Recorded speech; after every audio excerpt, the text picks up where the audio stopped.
한 중풍병자를 사람들이 침상에 메고 와서 예수 앞에 들여놓고자 하였으나 무리 때문에 메고 들어갈 길을 얻지 못한지라. 지붕에 올라가 기와를 벗기고 병자를 침상째 무리 가운데로 예수 앞에 달아내리니. 지난주에 하나님의 나라는 이미 임하였다라는 제목으로 설교 말씀을 한번 드린 바 있습니다. 그런데 하나님의 나라가 임하였다는 그 내용이 너무 방대하고 또 때로는 초심자에게는 좀 이해하기 어려운 부분도 있고 해서 한 주 더 같은 본문의 말씀을 가지고 설교의 말씀을 드리려고 합니다. 먼저 하나님의 나라 하는데 이 하나님의 나라라는 말이 무엇을 말하는가 용어의 의미부터 먼저 설명을 드리려고 해요. 하나님의 나라 그러면요, 하나님이 온전히 통치하시는 나라를 의미합니다. 그런데 예수님이 오시기 전까지 세상은 하나님이 통치하는 나라가 아니었어요. 네. 죄, 그리고 죄로 인한 죽음의 권세를 마귀가 쥐고 있었죠. 그래서 이 마귀가 세상을 지배했었어요. 예수께서 오셔서 십자가에서 피 흘려 돌아가시고 또 다시 사심으로 말미암아 마귀의 권세를 완전히 무너뜨리셨어요. 네. 마귀가 통치하던 세상에 마귀를 무너뜨리고 예수님이 이 세상을 다스리게 되었다 그 말입니다. 그래서 우리가 신학적으로는 이 표현을 하나님의 나라가 이미 임하였다 이렇게 설명합니다.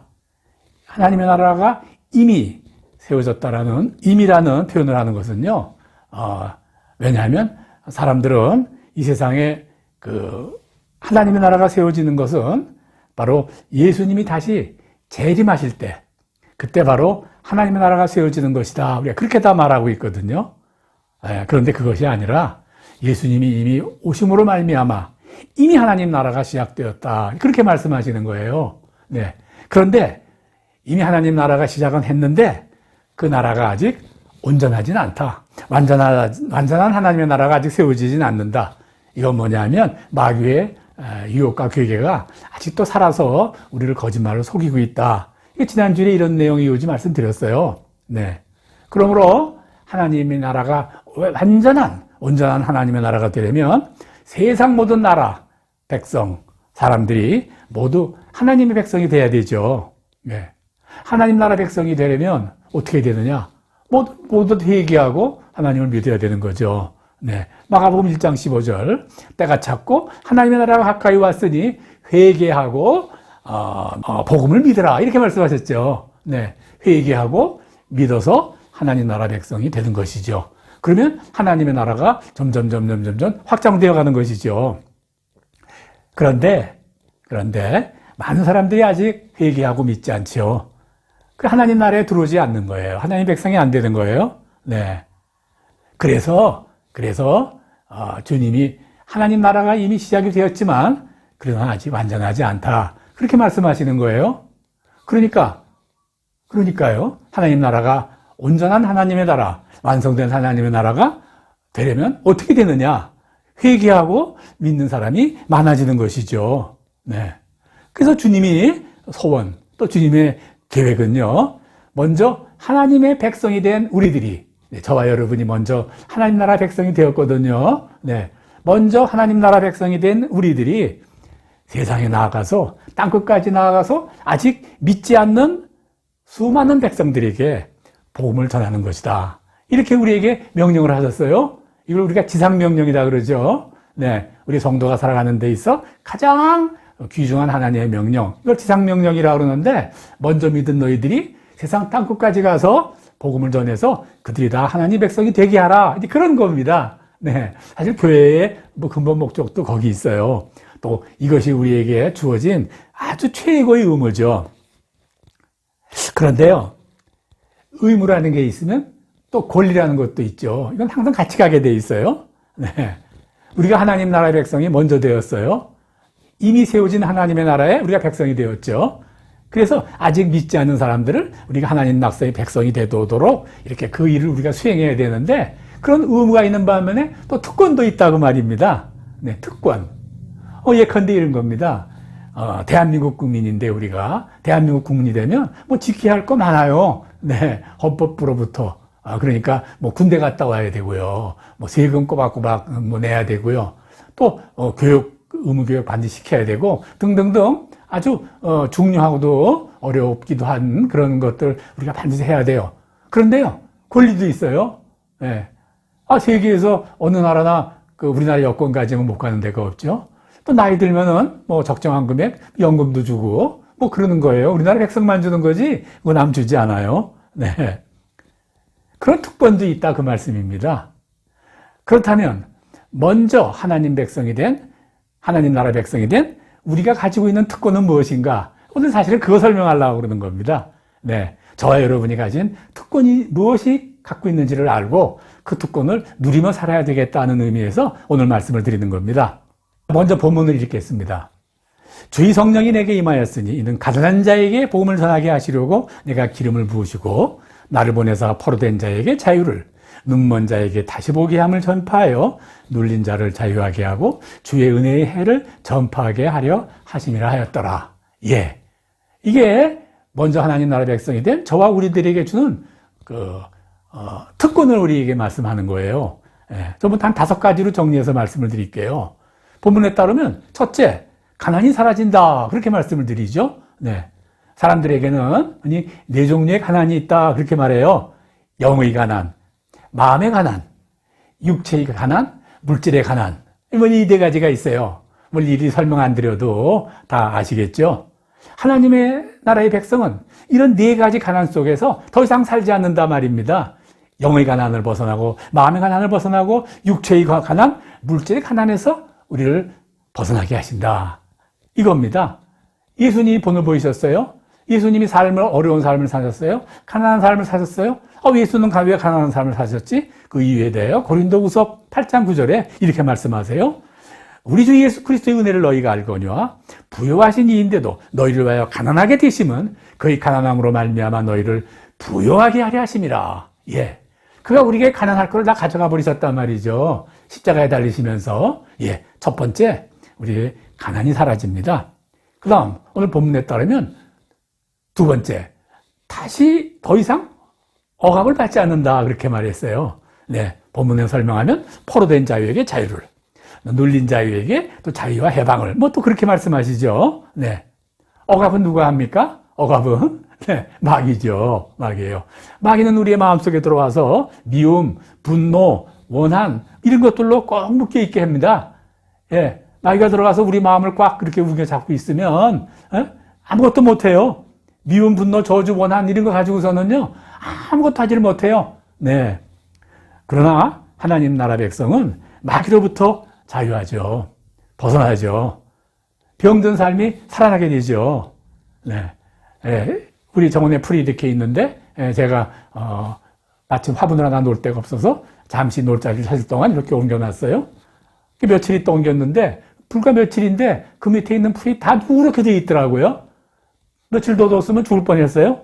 네, 그래서 얼른 옮겨놨더니 금시 하루 이틀 사이에 또 요새 우기 아니에요? 이 비에 맞아서 또 금방 파릇파릇해지더라고요. 바로 이렇게 되는 겁니다. 억압받지 않는단 말이에요. 억압받고 있었으나 우리에게 자유함이 왔다 그 말입니다. 두 번째예요. 또 세 번째, 영이 눈에 생깁니다. 영이 눈에 생김. 네, 눈먼 자에게 다시 보게 함을 전파하였다. 예, 눈먼 자에게 다시 보게 하였다. 우리에게 하는 이야기죠.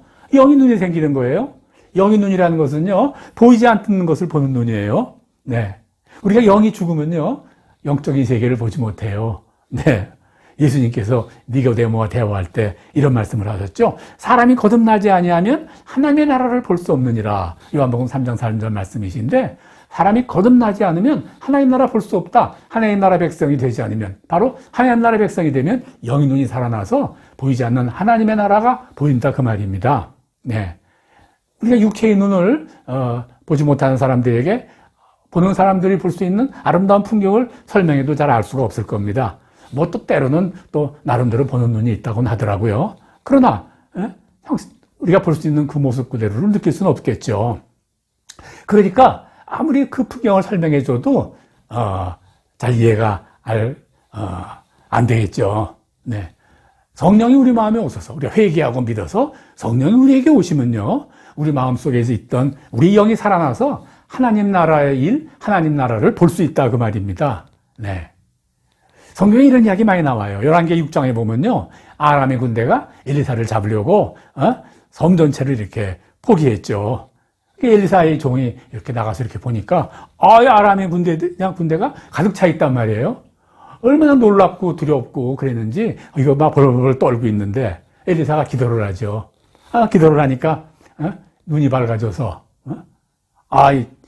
지금까지는 안 보였는데 천군 천사가 이 집을 지키고 있는 게 보이더란 말이에요. 영이 눈이 떠 있는 사람들은 하나님의 지켜주심을 보기 때문에 불안하지 않죠? 두려워하지 않죠? 염려하지 않죠? 평안을 지킬 수 있다 그 말입니다.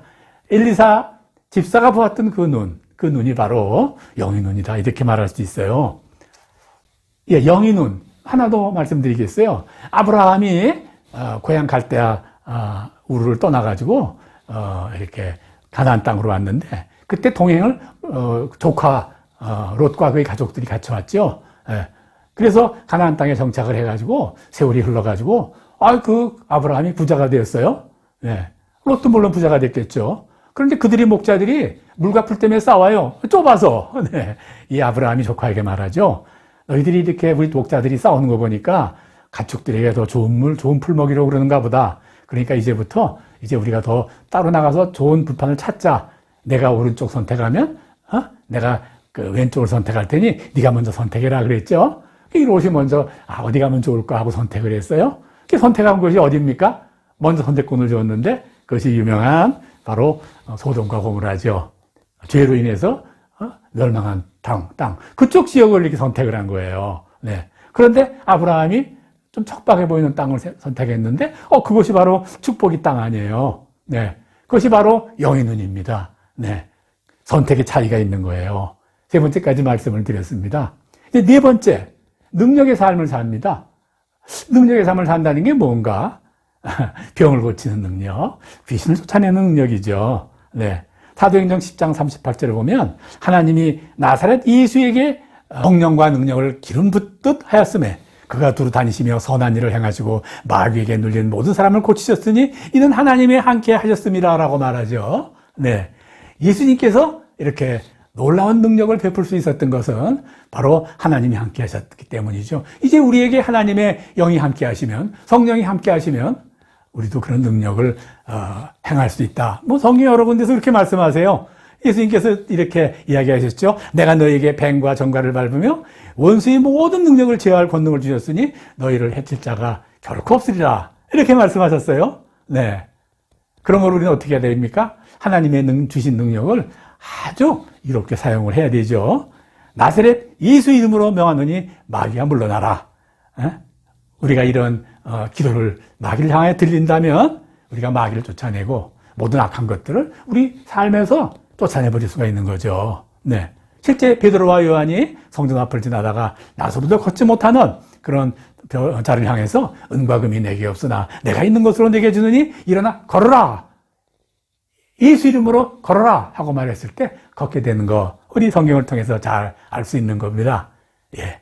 마지막 다섯 번째, 주의 은혜의 해를 선포한다. 사람들에게 주의 은혜를 선포한다. 그런 권리가 있다는 거죠. 우리가 여기 나오는 은혜의 해라는 게 뭔가?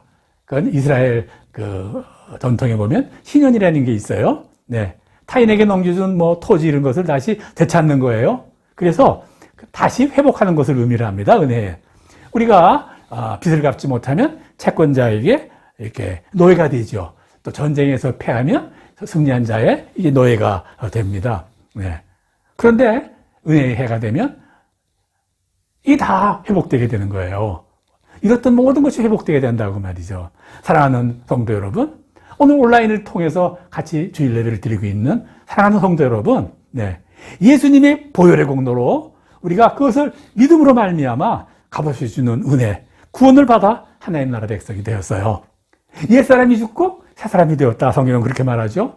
모든 것을 잊어버렸는데 다 회복되었다 그 말입니다. 예, 잊어버린 걸 찾으시는 여러분이 되기 바랍니다. 옛사람이 죽고 새사람이 되는 여러분이 되기 바랍니다. 그러므로 이제 우리들의 삶 속에서 예수님이 주신 자유와 해방을 누리고 살아야 합니다.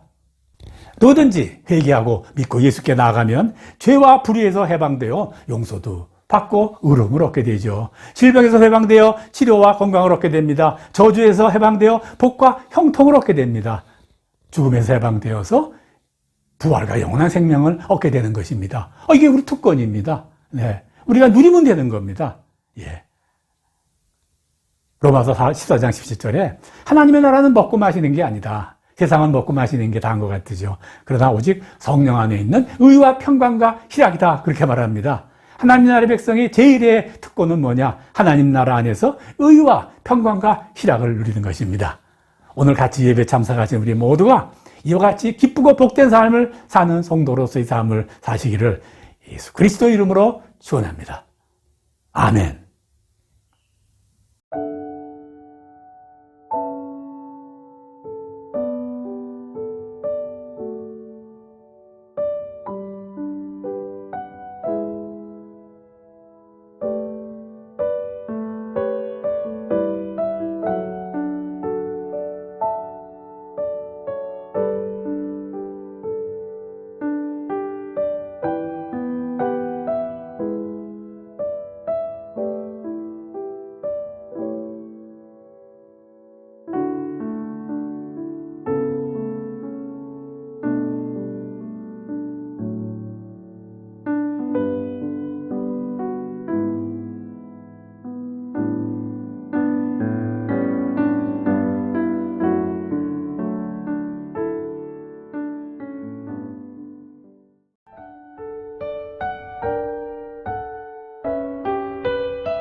하늘의 문을 여소서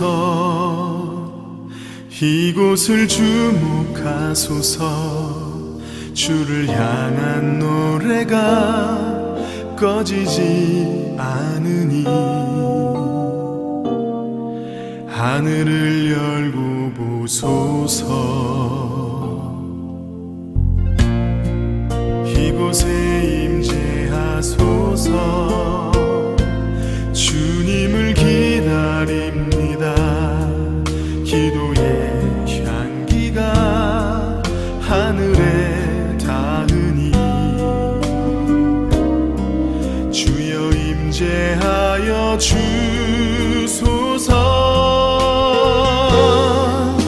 이곳에 오셔서 이곳에 앉으소서 이곳에서 예배를 받으소서 주님의 이름이 주님의 이름만이 오직 주의 이름만 이곳에 있습니다.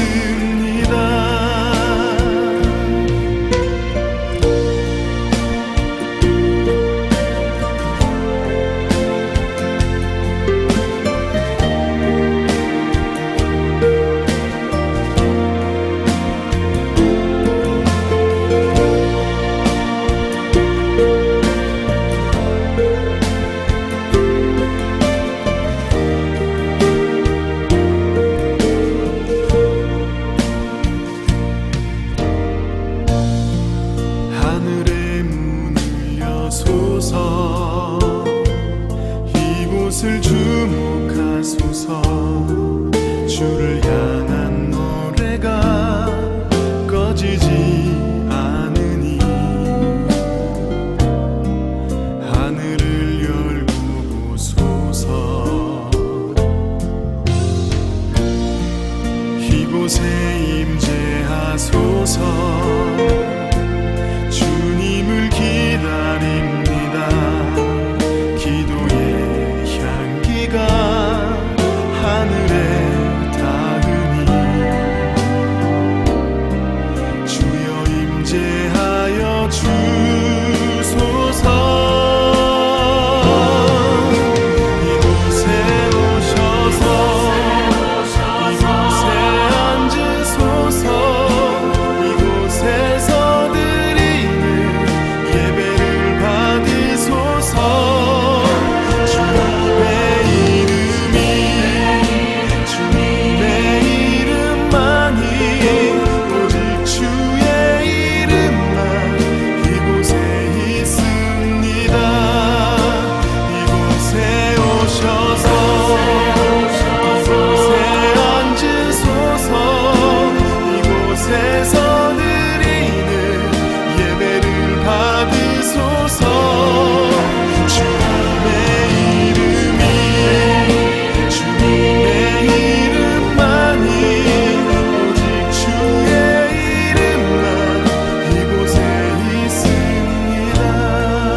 말씀